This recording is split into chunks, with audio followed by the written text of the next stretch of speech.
stuff. No. Just listen to you, and I'll try to do that. Yeah, there's not much, because it's so many. We're recording. Just to let you know. Okay, so many people think this is like a personal issue, which it is, of course. To you, it's experienced personally, but what you don't realize is that it's actually really impersonal because the system you've chosen is a cultural system. So there's an entire culture of people that are suffering the same way you are. That is probably the biggest realization I had from listening. Yeah, some of the studies look at it from how when we feel uh, that we are not safe in our environment, that we often try to create structure and safety in the environment using an environmental or social structure. So predictably, we go to predictable systems such as religious ideology, consumption or consumerism or money ideology. And a very big one that exists is body image, especially for women. And so when we don't feel comfortable with ourselves in the environment, we are more likely to, and we feel inadequate within ourselves, we're more likely to grasp onto an environmental stabilizer. So, and once someone chooses for themselves, I'm choosing this, it can be perceived as a personal security, but in reality, it's not at all. It's a system security, right? So often you'll hear, you'll hear, or you might have said, this is something that I want. I don't care what anybody thinks. This is what I want. So it becomes personalized, even though it's the furthest thing from personal, right? Because the body image you're choosing is not something that you created. It's something that was created for you to conform to. Does that make sense? Yes.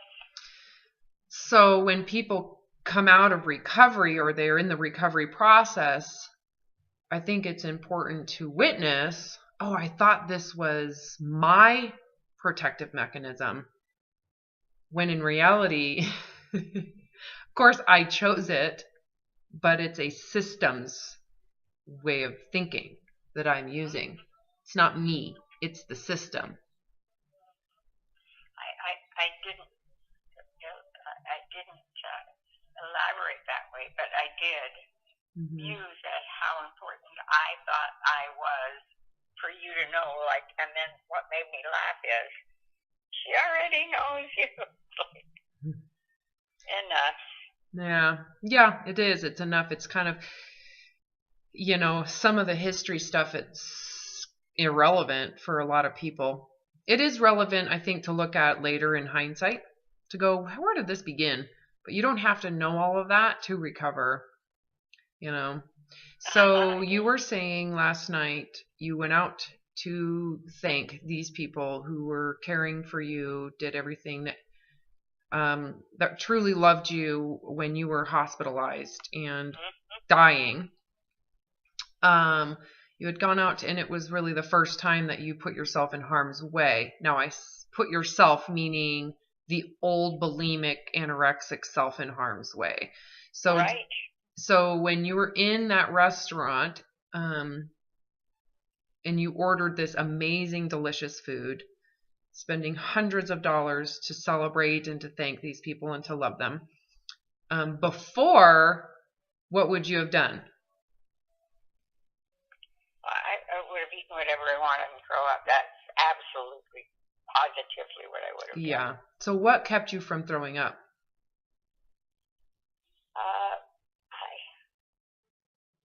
I have really grown to love this little being, and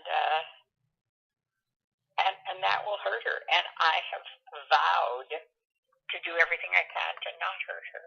And that's what kept me from doing it. It was like, whatever it takes, girl, go home. And I did. I got busy and I did stupid things. Yeah. So one thing that I want you to look at too, because that's the responsive side, there's a trigger side, right? So we could say, obviously, when you chose to eat, and you said earlier that you said you participated, you did it responsibly, so it's not like you were binging. Did you notice that without the binge, there was less impulsivity to purge? And because there's no purge, there was moderation in your food consumption. Yep. Yeah. And I did listen to my body. It's like, can we do this? Yeah, you want this? Yeah, okay. Yeah. I deserved to celebrate, and I did. Mm-hmm. And so what had to happen with the old manufactured framework around thinness is non-negotiable? What happened to that? Well, it was like, thinness might vanish, but I'm doing this, Yeah. It's like, did you get a sense of, I want to go back to my question around, like, because there's no purging, you have ultimately committed to not purging. How that... I'm sorry, what? Say that again. Because you've committed to no longer purging, okay? You've no longer... So when I committed to no longer purging, what I did, and I bring this up just to see if you can connect with it or to see if you're doing the same thing. So when I decided in my mind, I am done puking. I'm done. I cannot do this anymore. The first thing I recognized that happened is my food intake did get stricter. Okay, so I'm not seeing that in what you're saying. The second thing that happened is I began to over-exercise, right? So that I could guarantee I was not going to gain any weight. So I was still managing the thinness. I just managed it in a more balanced way, you could say. It wasn't the same balance between the binge and the purge. It was less binge and there was more exercise in terms of the purge. And I went home and took my Lanta to ensure that it would not come up. And I know that the Mylanta will encourage the bowel movement, which would have needed no encouragement considering how much food I ate. So would you say Mylanta, you're using it, it's a diuretic? Well, it soothes that burn. It sounds like you never had it, but there's this huge burn. Yeah. And like it soothes the burn. Okay, but it settles me. It settles me, but I also know from my experience in the hospital that it encouraged a bowel movement. Okay, so a loose bowel movement. Okay, what would happen if that was eliminated? I would be uncomfortable for a while and live. Yes, that's what I'm going to suggest you do next time, because the goal is that you are no longer involved with any of it, that you allow the body to adapt and adjust, and for the body to do that work for you. So this is not easy. So what I had to do is eliminate everything I was doing. Everything had to be eliminated to force me to face what I didn't want to face, right? So can you see why I would, first of all, that's the first route I would go in terms of your recovery, is she may be transferring this to different ways to do it. Mm-hmm. And if you want recovery, the goal is that you tell yourself the truth and that you eliminate these things. Right, I get you. Yeah. So it is common for people to go into diuretic use. Super common. And if I were not so weak, I would be exercising, but I am so weak So the goal is that it is your choice, that you, even if you were strong right now, that you wouldn't allow yourself to remove the fear. No. That you would go into the fear and go into acceptance of what you don't want. That you allow what you don't want to occur willfully, not because there's a feeling in the willfulness of that. Because it's like saying, I'm willfully giving up my safety. I'm going into danger willfully. It isn't because Robin told me to. It's not because I feel like I have to, because my son and my family and friends I want them to think that I'm better. I'm independently choosing to do this for no one else but me. Right? This is really important because I can't make you do it. And you know as well as I do that you can fake your way. Oh. You can fake it. You can lie and no one will know. Except for me. Yeah, for sure. I know. That's the truth because I've done it. And I've been there. And you know when it comes to that ego survival identity, it'll do anything to stay alive, right? I guess. Yeah, it does. And you get something out of it, which is why you hold on to it. So you have to be willing, in order to surrender it, you have to be willing to lose and give up what you get out of it. And you have to do it without the influence of anybody else. It has to be yours. So even if you could get away with it, you could get away with it. Yeah, I get it. Yeah. So the good news is you're telling me the truth. Yeah, well, yeah, I knew the truth last night too. Good. Yeah.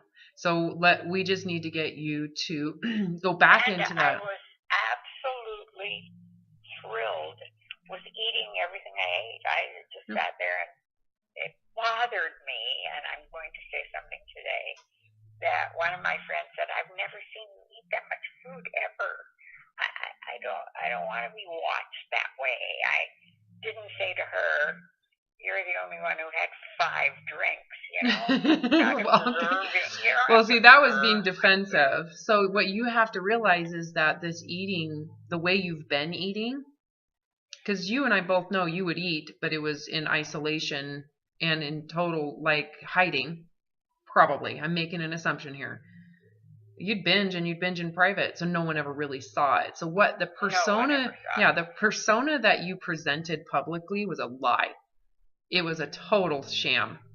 Absolutely. Yeah. And you probably internally believed it, but knew deep down this is a lie.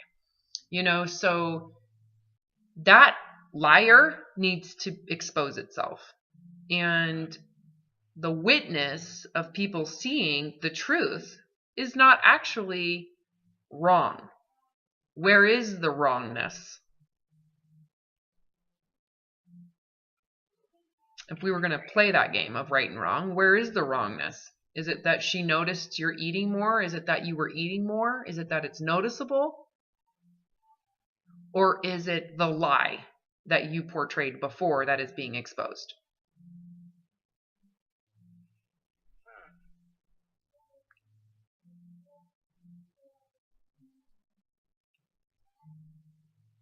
Yeah, I think it is. I want it over with. And if you keep bringing it up, it's not over with. And yeah, but maybe the bringing it up is for you part of the process. It's important that it's exposed. So by exposing it, it's like facing what you've never really faced before. So I can understand why then you would get defensive or offended by that and then respond defensively. That's the old self saying, I don't want this notice. So if you bring it up, You know, do you hear where that comes from? Mm-hmm. That would be the old ego thin supremacist in you. That would also make the assumption that there's something wrong with that. Right? Boy.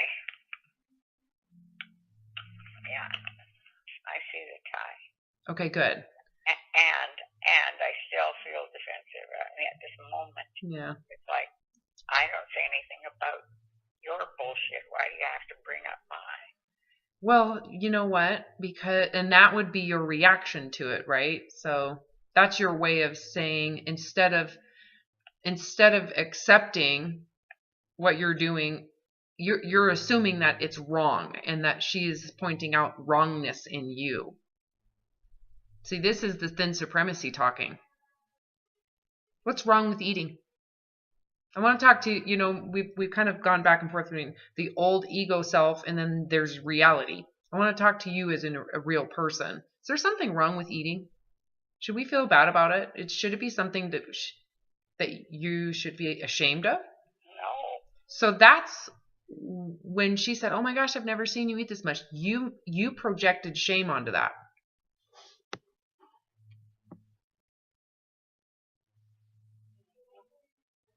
The old you, I guess you could say, is projecting that that's worthy of shame. And so your defense mechanism was to judge her and shame her in return. As if it makes it right. The question you have to ask yourself, is it really wrong for me to eat? And is it wrong for her to witness the difference between the liar I was and the truth that is real now? Yeah. Make sense? Does. And they all have their way. Many. I mean, I told you there were so many people. These two couples, more so than anyone else, but they live with me. They live right here in my complex, next door, you know. But others too. Everybody is watching my food. It's like, okay. Yeah, this is the best thing for you. I mean, if there's any way for you to recover, it's expose it now and expose it fully. What is it going to do for you to keep on trying to hide it? Totally. Got it. Yeah, it's like you're still hiding emotionally, it sounds like. Yeah. You literally were not hiding, but you still want people to turn their eyes, turn their head. Don't look at what I'm doing, which is a form of emotionally still hiding from what you think is judgeable. So that's why I went into, is this really something you should be ashamed of? No. So if eating food is not something to be ashamed of, would you have been offended by them pointing out, "Oh my God, you're eating so much more"? Would that have been? I've been offended. What? Would you have been so offended by your friend pointing out that you were eating more? If eating wasn't if eating wasn't shameful, would you have been offended the way you were by her pointing it out? And everyone, I mean, just happened to be the loudest one. Yeah, it could have been in their mind that they were being encouraging. In their mind, they were encouraging you.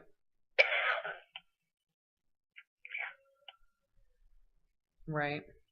And who cares? Even if, let's just imagine they were judging you. Let's just go there. What does it matter? I know, because right? So it doesn't matter if you from the heart, if the heart of you is actually speaking now. If you eat and you eat variety of food like a normal human being, is that something to be ashamed of? No. Then why would you need to hide? Or need to be denied that you're eating? I'm kind of beating this to a pulp, but I want to make sure you really connect with this. That if you're going to recover, the goal would be that you eat publicly a lot. Face it. What happens when you face it? Instead of going into denial, what happens when you face the reality of, I'm going to be eating publicly? because I don't believe eating is worthy of shame. I'm not going to hide anymore. I see you. Right? So what happens the more you do that to people observing it? What happens to your response to that? Continue to normalize eating. Yeah, it basically becomes nothing. It really is nothing. And so if someone recognizes, wow, you're eating, you'd be like, yeah, it's amazing. And your response would be, and I don't care. And you would feel that intrinsically. That would notice the difference in the response then.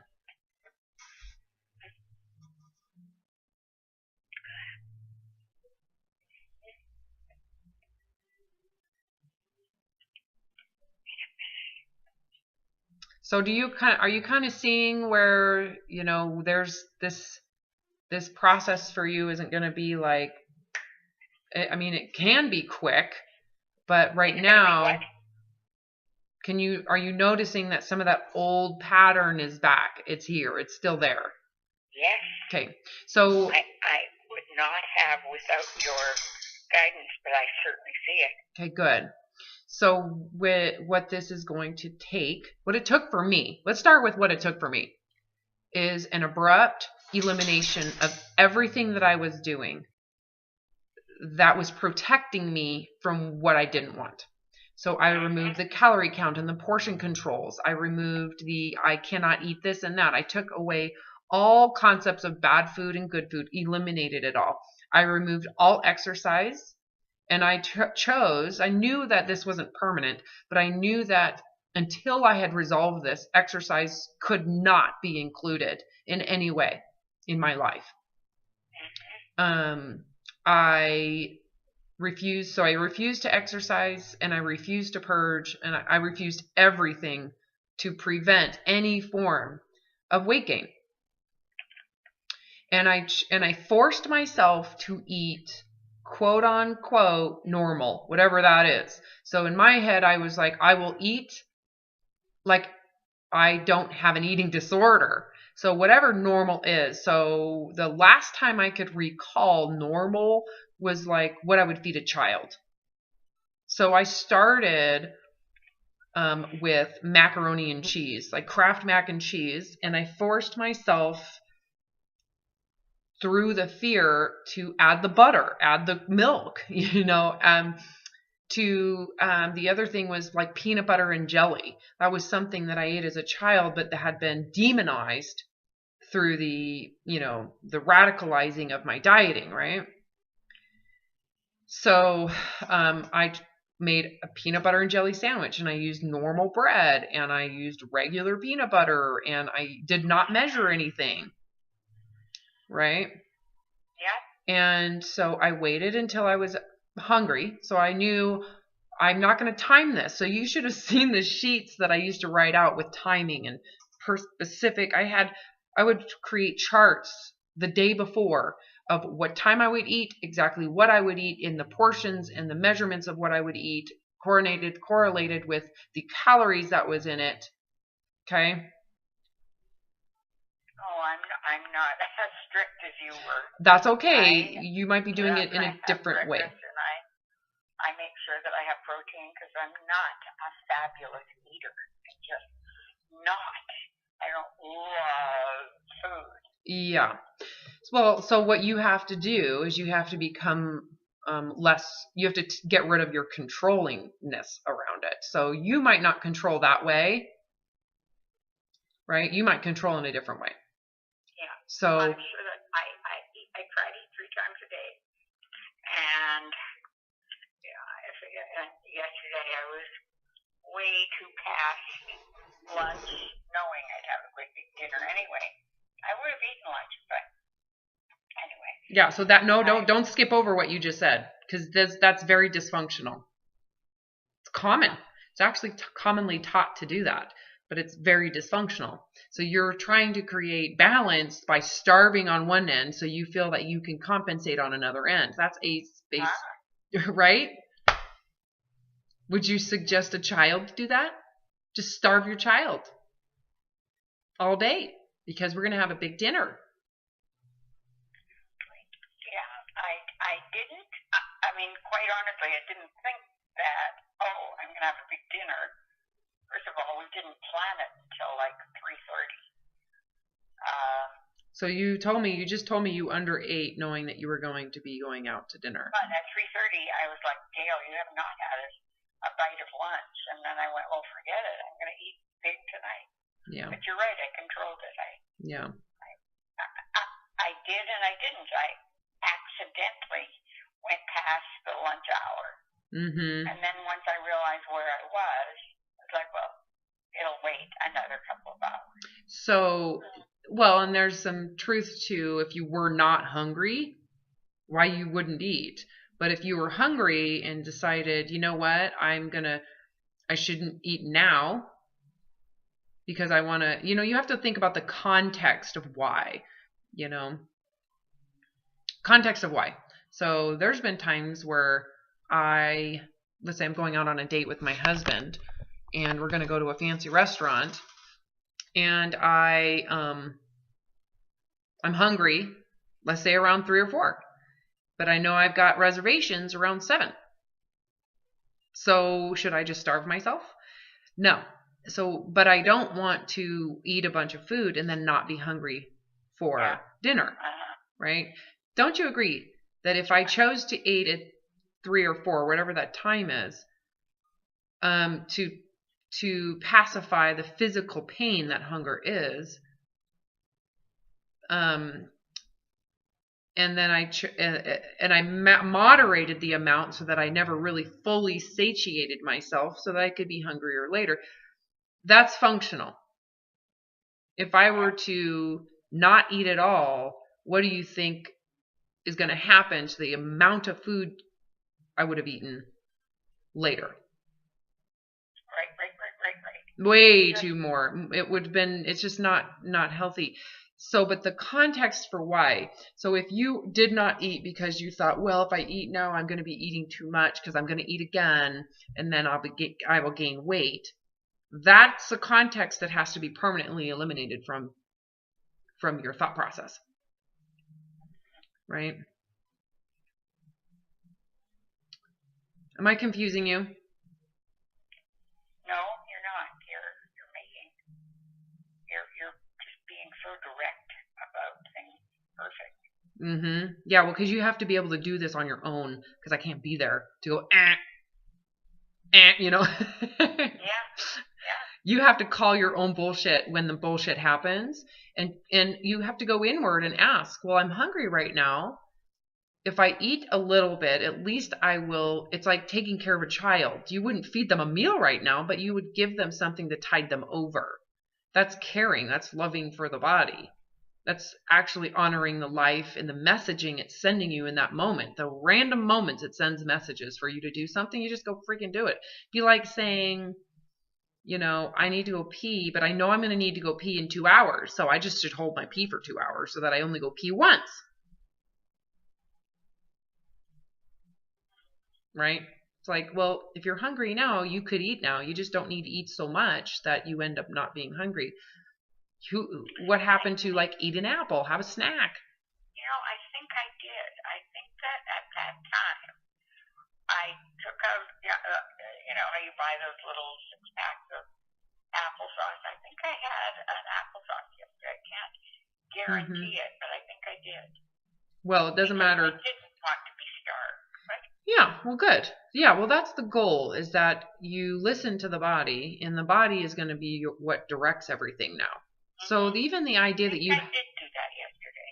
Okay. The wonderful news is that I'm not sure that I didn't pay that much attention to food. And I can't tell you for sure, but I believe I ate some applesauce at that time to tide me over so that I wouldn't be starving.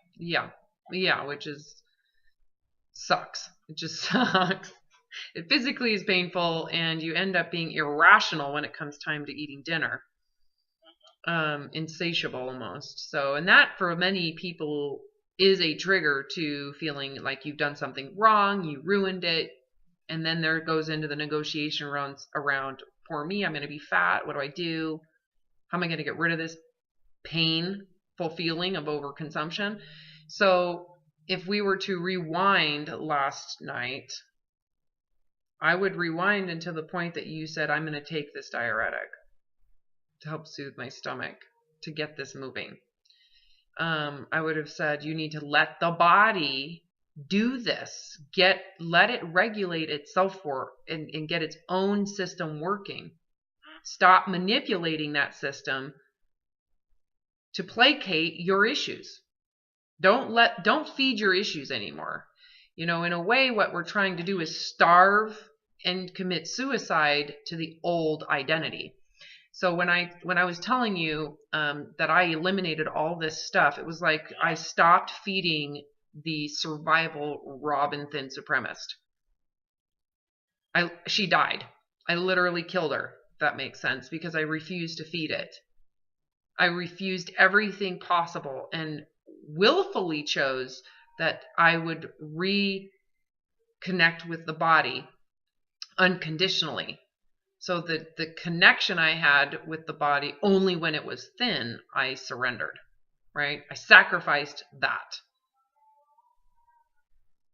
right? That's the one thing you could say you've never really fully sacrificed. You've always kept that intact. Repeat that. What have I not sacrificed? You've never sacrificed the thin identity, Okay. ever. That's always been probably the cornerstone of how you identify yourself to some degree, right? At times it's stronger than others, but when it's really strong, that's when you're very self-centered around how little you eat, binging, purging, getting rid of it, getting rid of the damages, all of that kind of manipulation around the body. So that part we're getting rid of. We're getting rid of that permanently. And so if you do something to placate it, like, for example, going back to defensiveness when someone noticed you were eating, defending yourself in that moment by pointing out in your head the wrong of the other woman, the wrongness of her, that's like yourself. You just fed the old ego narcissistic self. Right? So still shameful about food, still. Yes. Please don't bring it up because I don't want to face it. Yeah, I'm in denial, and you have to deny it too. Does that make sense? So what we have to do is expose it. So if the desire is to deny it, if we're going to kill it, what do we have to do? Expose it. That's why I said the first thing you need to do is eat in public is a lot. And it sounds so counterintuitive, but when it comes to recovery, it is everything. It is like, don't enable any of it anymore. So that means there is no, you go into eating knowing that no matter what anybody thinks, being that it is exposed now, that you from the heart do not believe that it is shameful to eat or be fat. That's really where it stems from, right? Because would you be shameful about food if you weren't shameful about body fat? Would I be shameful about food if I was not shameful about fat? Yes. Is that the question? Yes.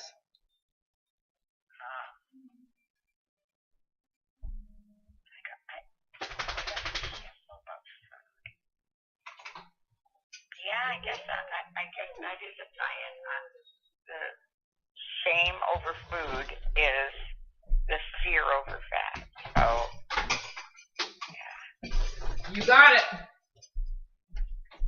You really connect with that. You would not have fear about eating or fear about food. Both, right? Because food and eating kind of pair together. You wouldn't have any shame or fear about it if you did not associate those two with people who are fat. And if you didn't think that people with body fat were shameful. Again, how you perceive body image is being projected into how you relate to food. I am so judgmental about fat. Like, how the fuck do you carry that around? If nothing else. I know, because it's so terrible, right? Because if you look at it, that there are assumptions made around it. Don't you agree that when you see someone who has more body fat, you see what you symbolize it to be? Am I right? Wait, I didn't get that. I see what I symbolize. So when you see body fat, it's not just fat. It's not literally there's body fat. It's not body fat is an organ. It is incredibly important to the survival of the human species over hundreds of thousands of years of evolution. It's important to childbearing, hormones. It's vital to life and death. So it is an organ. When you see body fat, that's not what you think. You don't see the literal organ of body fat, do you? No. You see the symbolism that you've attached to it. Yes, I get it now. Okay. So what does it symbolize to the old narcissist you? Yeah, it's laziness, stupidity, it's unnecessary. How can you stand it? I mean, how can you stand it is the biggest one. It's like, if nothing else, it's like carrying weights that are impossible to carry around. Yeah, and so what you're doing is you're projecting onto these people your insecurity and inadequacy and inability to do it, right? As if they can't handle it, right? And if they are handling it, it's because they are inferior human beings. Yes, I hear you. Because they're lazy and they're dumb. Yep. And they just don't care, and they're slothful and ugly. So you're defining their human character by your insecurity. Do you know how some people... That one is very hard to vanquish. Well, because you think it's true. Yeah. Yeah. No wonder. If you actually believe that bullshit, it's no different than someone thinking that only Christians God loves. Yeah. Sounds like shit, doesn't it? Well, not to people who believe that. They literally believe if you do not accept Jesus in your heart, he will hate you forever. Who needs that God? Who needs Satan when you have that type of God, right? No, people believe that. Oh, for sure. It's no different than you believing that people who have more body fat are terrible human beings. Yes. It's a fact, I do. Yes. So with that, can you see why then you will never recover? Period. Wow.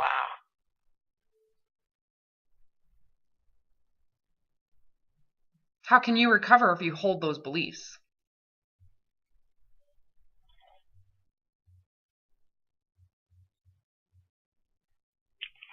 It becomes more and more complex. It's actually really simple. You wouldn't have fear of food or be offended if people notice you eat if you did not shame people who ate and shame people who were fat. Right? And if you shame all of those things, how are you going to recover from everything you're doing in fear of gaining fat and being shamed by it? Right? How are you going to recover from what is the cause of your problems if you don't get rid of the cause of the problems? Right? So you really have to, what our work together is going to be really centrally focused on is, if someone has more body fat, is that really worthy of shame? Should that really define their character as a human being? Oh yeah. So important. And I'm glad that we are going to work on it, because when you just left me with drop it, I'm like, not sure I can do that. Yeah. No, I understand what has to be dropped. Dropping everything you're doing is impossible if you don't drop those beliefs. So I get that. You have to really look at the underlying beliefs. So where do we come? So when you look at this fat shaming and really your fat ignorance, because wouldn't you agree? Doesn't that just sound so ignorant? It does. Okay, similar to that kind of religious ignorance. Absolutely. And closed-mindedness. Exactly the same. Yeah, that it really only comes, the shaming comes from the superior ideology, right? You wouldn't think that way about people who have body fat if you did not believe that thinness equates to superiority. It symbolizes stature and intelligence. So does that make sense? So you don't just show up thinking fat people suck. It doesn't start there. That's second. That happens afterwards. That happens as a consequence of believing thin people are superior. So if you did not believe that thin people are superior, how would you then feel about people who were fatter?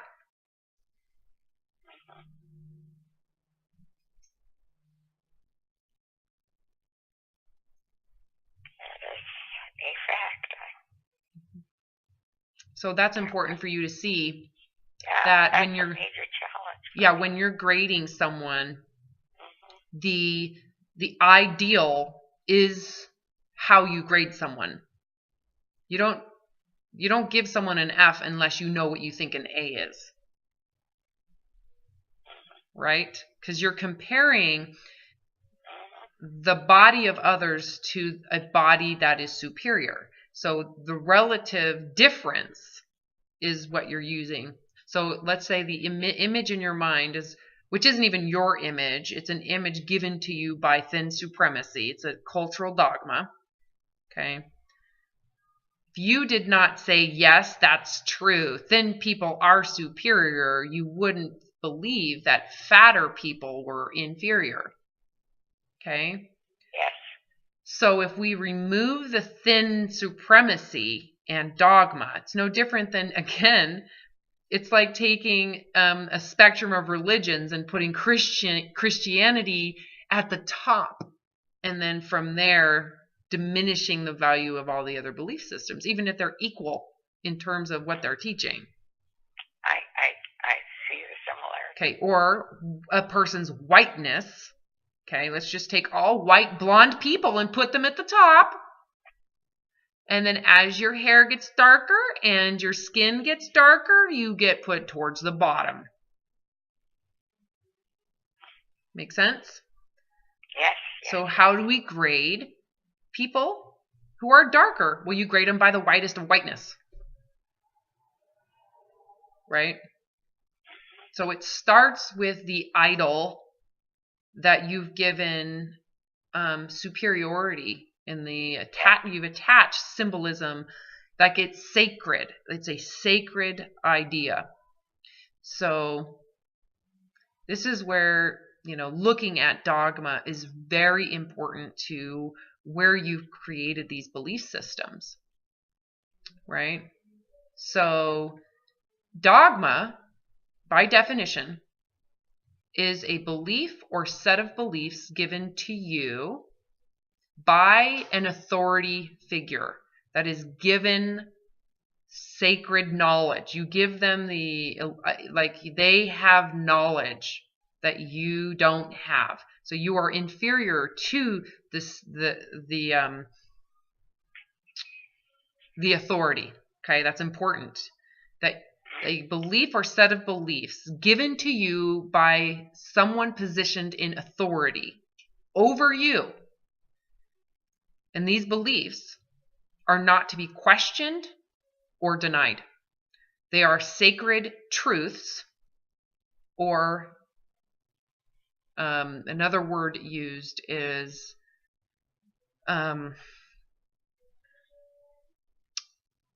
what's the word? It's like a doctrine given to you by an authority that you are not to question ever. Once someone internalizes the dogma or the doctrine, it becomes like this unconscious rightness that now defines all wrongness. I am getting it, and I am struggling with how you give that up. Well, you would have to give up the illusion that you are right. Because that's what you get out of it. So you have to look at what you get out of this dogma. Right? Like let's just use the religious supremacy as an example.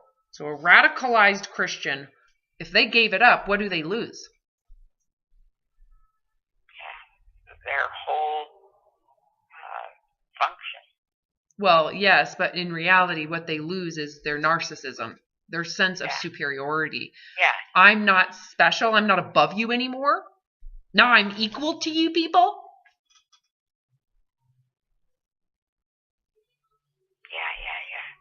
So that's what you would. How do we give this up? Well, you'd have to give up narcissism. You'd have to really, what you've got to look at is how it has served you, and is it really served you? So what do you get out of it? Let's start with that. We could say you get out of it this sense of superiority. Absolutely, okay. For sure. That's self-righteous narcissism. I'm superior. I am a elite human being. It's this idea of specialness. I feel special. Yeah. Right? So if I give this up, then what? How do you even give it up? Well, we're doing it right now. I'm kind of taking you through it. So the first thing you have to do is identify what you get out of it. Right? That's what we just did. I get self-centered elitism. Unquestionable. Yeah. So I have to surrender that. So the other question you have to think about too. So I'm going through how to give this up. So you identify what you get out of it. Now let's look at what it requires of you. So that's the illusion of what you get, and it's all in your freaking head, right? Does anybody else really give a shit if you're thinner? No one. No, in fact, if you present yourself as a elitist person, you're a flipping douchebag, right, to everybody around you. They think you're an asshole. So you actually you're judged by everybody around you in your self-centered, delusions, right? You know people like this. I know you do. And for sure. I know, and they're just like I am now acknowledging I'm one of them. Under these circumstances, other people are delusional about other things. Right. But when you do it yourself, you don't see it. Because, and this is why, because to you, this is relevant. Being thinner is relevant. You know? In their way of superiorism, to you, it's irrelevant. So you see them as assholes. Right? Make sense? So because of it is relevant to you, you think it's legitimate. I am superior. It's kind of funny when you hear it, isn't it? It's like, yeah.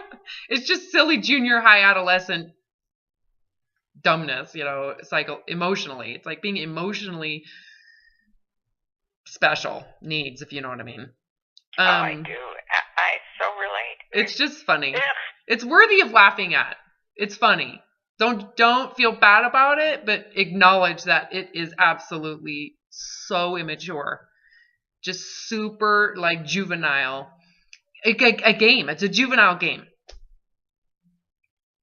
Yeah, it is very junior high. Yeah, and when you step really out, it's kind of funny. When you step out of it, it's funny.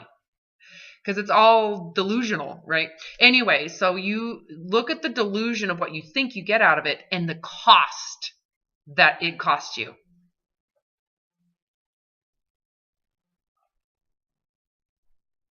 Look at what you have to do to maintain this illusion of specialness in this weird superior stature that's only in your head. And is it really that superior if it requires complete and total mental illness. So just maintain. Just maintain. So how do we get rid of it? You first recognize what you think you're getting out of it. And then you look at what you actually are literally doing. And you look at and evaluate what you're doing. So the illusion of what you think you get is like a 10 plus in your stature, right?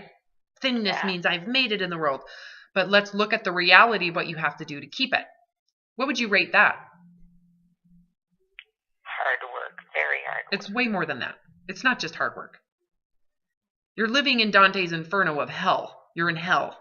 You have mental health problems, narcissism, self-centeredism. You're abusive to yourself and others. You have to starve yourself. Not only that, you have to purge, use a diuretic, obsessive. You're obsessive compulsive. It's sacrificing your entire soul. You don't even have a soul anymore.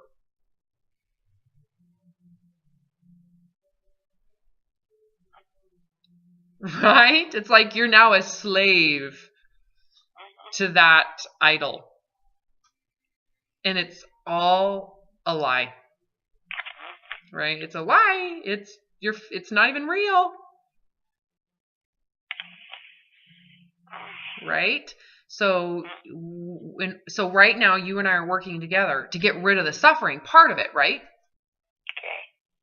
Okay. Yeah.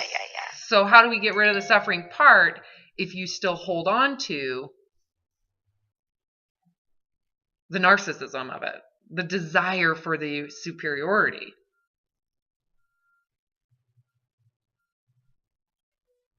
I don't know. Well, you can't. So you have to be willing to sacrifice superiority in exchange for the freedom from the insanity. So you're going to have to grieve and mourn your specialness. And you have to be okay with it because of the benefit you get from being neutral about your weight. What do you get if you become neutral about thinness and fatness? Total neutrality. Here nor there about it. No, that is liberty. Say that again? That's liberty. That is liberty. So you have to really look at the belief system. That is not you. It's not your system. This was something you were taught and you believed, and then you implemented and sustained and devoted your life and sanity to it. You have to look at it and decide, would I still do this, knowing what I know now? If I knew what I know now, and I could go back and talk to my young self, would I pursue this? Would I magnify its importance the way I did, knowing what I know now? And if given another chance, like a new body, would I do this again to the next body and the next life? Because what will happen if you do this again? I actually have an opportunity without a new body. Yes, you do. I have grandchildren. My oldest granddaughter, my girls are absolutely gorgeous. They're fucked up. Major, really, the older one had cancer and didn't spend a year in school when she was 15. She had colon cancer. And she now weighs 195 pounds. Can I just let that go and not judge her for that? Oh, my. Yeah. Right? Isn't it wonderful? Yeah. And because it becomes irrelevant to who she is. Yeah. She won't let me near her or my son, who's her father. So I don't have much to do with her. Yeah, but her mother has her captured. Yeah. Well, if you're abusive about it, I can see why. You can understand why, right? If I'm abusive about what? Her weight. I haven't been near her. Not at all. I haven't made no comment at all. really probably haven't seen her for the last year and a half. Well, even if you didn't make a comment to her, you might have to her mom. I didn't. No one speaks to her mother, but I'm sure she picks up my attitude. Mm-hmm. I did see her at her graduation, which wasn't real. It was like she didn't graduate. She still had to do many classes, and she walked as though she were a graduate. It was like, I have no sense of pride for you, darling. I can't say congratulations because you didn't graduate. You're doing kind of what Bobby Gale does, and you're pretending just that you like graduated. Just like you and your thinness, without telling everybody you have severe problems. It's like a lie. Sure. Yeah.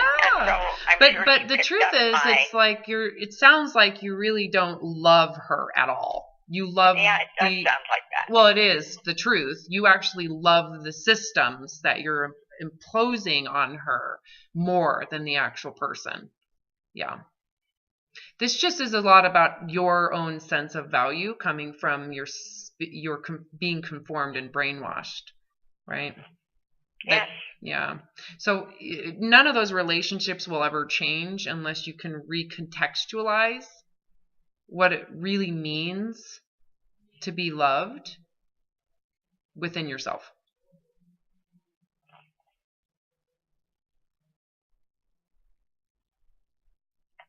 Because you love the system. You don't love these people at all. And that just tells me you don't love yourself. You don't know what that is. If you don't know what true love feels like within yourself, how can you project that outward? You don't know how to respect your reality or yourself. You only do it through brainwashing and conformity, right? How hard you conform is your worth, right? Yes. Yeah. So we'd have to strip that. You're going to have to strip that from how you've worshipped yourself. Because it's not even really worshiping the true self. It's worshiping conformity. You're conforming and you worship that, right? As if conforming makes you lovable, right? So there's no authenticity in any of it. Well, you're not easy.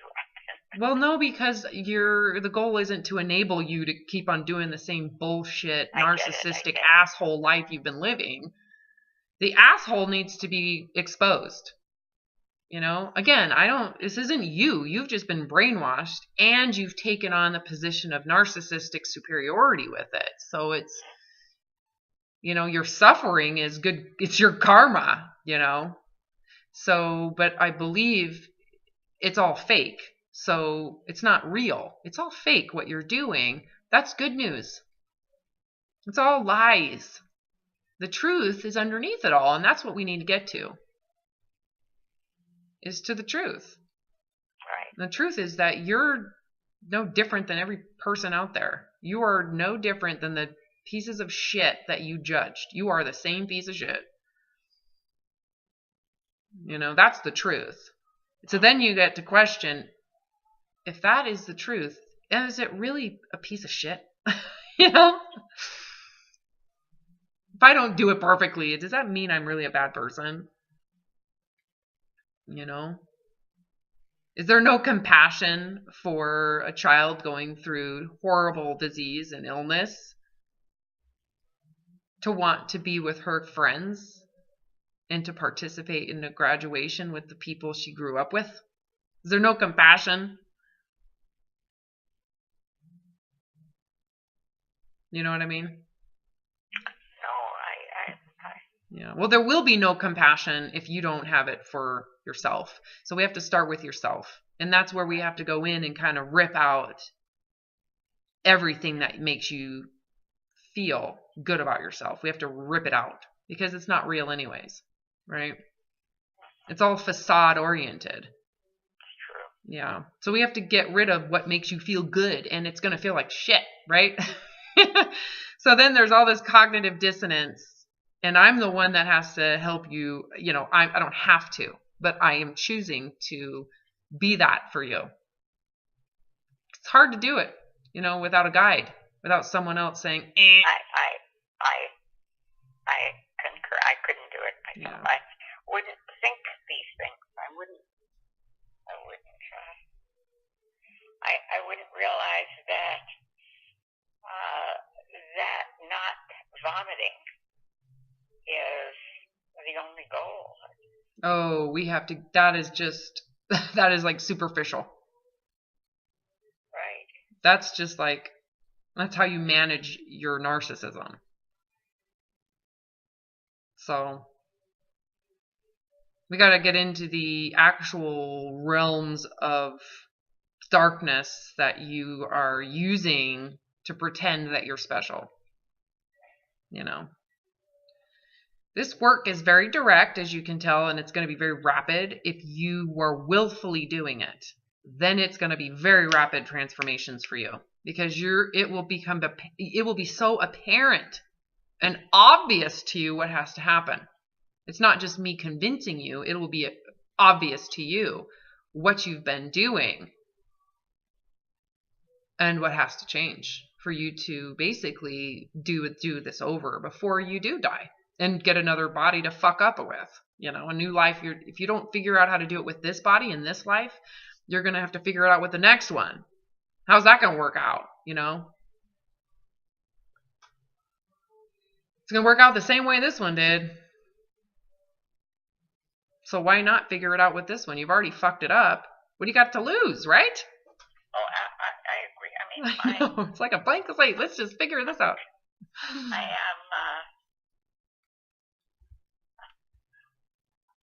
am fearful that I will cling to the illusion and not dare to go where I've not been. Okay, well, the fact that you're aware of that is a big deal. So I'm hopeful. When you say that you're afraid to do that, that tells me you're aware you're doing that, which is the beginning of the end. So I'm not fearful. I would be like, this isn't going to work if you were in total denial and wouldn't admit any of this. Me full well knowing what you're doing. You're admitting it. That's awesome. So you know what? Don't worry about that fear. It can sit there all at once. If you stay true to this process and you're willfully surrendering and willing to admit this work, that's the first step, is just the admittance of it. That's a big deal. And you know it. So, all right.